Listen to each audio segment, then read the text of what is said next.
नमस्कार, तापमान लाइव में आपका स्वागत है। मैं नुजरत जहां। मुख्यमंत्री नीतीश कुमार के नेतृत्व में 2025 का चुनाव लड़ने की सार्वजनिक घोषणा के बावजूद लोजपा रामविलास सुप्रीमो चिराग पासवान की अबुझ राजनीति इन दिनों महत्वाकांक्षाओं के भंवरजाल में उलझी दिख रही है।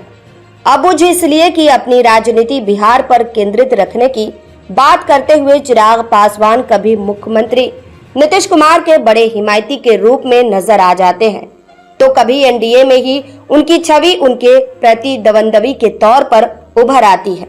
खासकर बिहारी फर्स्ट के नारे के तहत जब वह बिहार मुझे बुला रहा है, केंद्र की राजनीति में नहीं रहूंगा का हुंकार भरते हैं, तो एनडीए की राजनीति हिलती महसूस होने लगती है। विधानसभा का 2025 का चुनाव लड़ने की बात कहते हैं तो एनडीए के रणनीतिकारों को सांप सूंघने लग जाता है।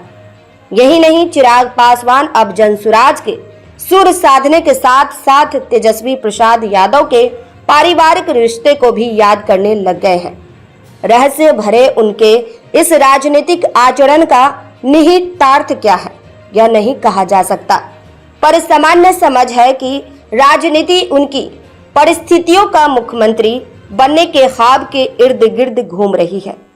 ऐसा माना जाता है कि अपने हित में वह वैसी ही स्वर्णिम परिस्थितियों के लिए व्याकुल है जिससे नीतीश कुमार की 20 वर्षीय सत्ता निकली थी, पर विश्लेषकों का मानना है कि वैसी परिस्थितियां तो शायद नहीं बन पाएगी। त्रिशंकु विधानसभा से कोई संभावना निकल जाए तो वह अलग बात होगी। इसी आस में चिराग पासवान नपी तुली बात कर रहे हैं। करीब के लोगों की माने तो बिहार की राजनीति में वह भाजपा, राजद और जदयू के बाद चौथी शक्ति के रूप में स्थापित होना चाहते हैं। ठीक वैसे ही जैसे फरवरी 2005 के चुनाव में तब की लोजपा उभर आई थी। सत्ता की चाबी रामविलास पासवान के हाथ में आ गई थी। बाद के वर्षों में वह चाबी नीतीश कुमार के हाथ लग गई। संख्या बल में कमजोर रहने के बाद भी बिहार की सत्ता उनकी मर्जी पर टंग गई। कभी भाजपा तो कभी राजद को सत्ता का स्वाद चखा खुद शीर्ष पर जमे हुए हैं। बिहार की सत्ता राजनीति में चिराग पासवान वैसी ही हैसियत पाने के लिए व्यग्र हैं। संयोगवश सत्ता मिल गई तो फिर नीतीश कुमार की तरह धर्मनिरपेक्षता की दुहाई दे महागठबंधन और जंगल राज को ढाल बना एनडीए की तरफ सत्ता पलटते रह सकते हैं। सामाजिक समीकरण आधारित समझ यह भी कि नीतीश कुमार जब 4% आधार मत के साथ लंबे समय तक मुख्यमंत्री रह सकते हैं तो फिर तकरीबन 7% मत के समर्थन पर चिराग पासवान मुख्यमंत्री क्यों नहीं बन सकते हैं। लेकिन दिक्कत यह है कि लोजपा की फरवरी 2005 के बाद की चुनावी उपलब्धियों पर नजर डालने पर निराशा ही निराशा दिखती है।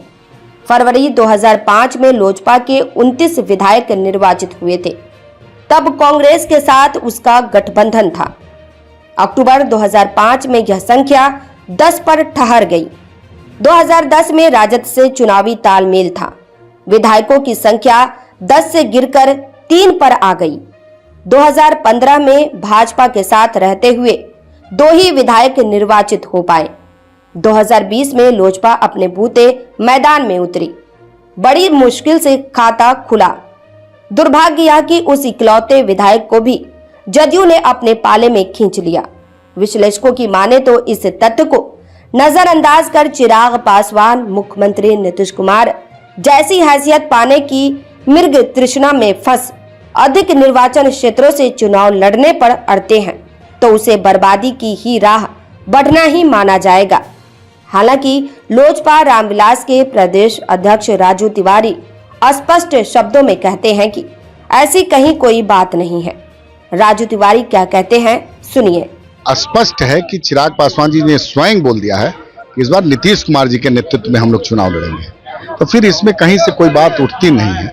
चिराग पासवान जी इस बार स्पष्ट कह चुके हैं, तो हमारा गठबंधन एनडीए गठबंधन पूरी तरह एकजुट है और बड़े मजबूती के साथ चुनाव लड़ेंगे और जितनी सीटें मिलेंगी बातचीत चल रही है। जिस दिन वार्ता पूरी हो जाएगी, आप मीडिया के साथी को बुला करके सीटों का भी घोषणा हो जाएगा कि इतने सीट पे हम लड़ेंगे, कितने सीट पे हमारे साथी लड़ेंगे। 2020 का वो इस सब भ्रम में मत रहिए, वो सब बीत इतिहास में मत जाइए, आने वाले समय में रहिए। मैं बता रहा हूँ एकदम, इस बार एनडीए के साथ पूरी तैयारी है। पूरी तरह से, पूरी एकजुटता के साथ, देश में यशस्वी प्रधानमंत्री के साथ, बिहार में नीतीश कुमार जी के नेतृत्व में।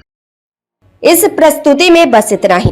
फिर मिलते हैं ऐसी ही दूसरी किसी खास खबर के साथ। वरिष्ठ पत्रकार महेश कुमार सिन्हा का यह विश्लेषण पसंद आया हो तो अपनी प्रतिक्रिया जरूर दीजिएगा। तापमान लाइव चैनल को देखिए, शेयर कीजिए, लाइक कीजिए और सब्सक्राइब अवश्य कीजिए। धन्यवाद।